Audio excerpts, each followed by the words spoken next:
ભાવનગર શહેરના આડોડિયાવાસમાં ક્રિકેટ રમવા જેવી સામાન્ય બાબતે બે જૂથ વચ્ચે પથ્થરમારાની ઘટનાનો વિડીયો વાયરલ થયા બાદ હવે સામસામી પોલીસ ફરિયાદ નોંધાવા પામી છે।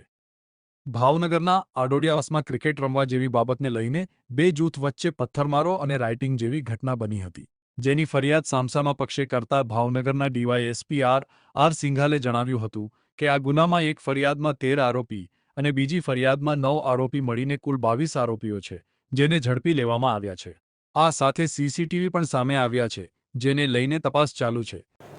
ઘોઘા રોડ પોલીસ સ્ટેશનના જે આડોડિયાવાસ વિસ્તાર જે છે તેમાં ગઈકાલે જે ક્રિકેટ રમવાની નજીવી બાબતે ક્રિકેટનો બોલ જે છે આ કામના જે આરોપીઓને વાગી જતા તેઓ ઉશ્કેરાઈ અને બંને પક્ષે મારામારીનો બનાવ બનેલ, પથ્થરમારો બી થયેલ અને રાયોટિંગનો જે ગુના જે છે તે અનુસંધાને ક્રોસમાં દાખલ કરવામાં આવેલા। આ કામે જે છે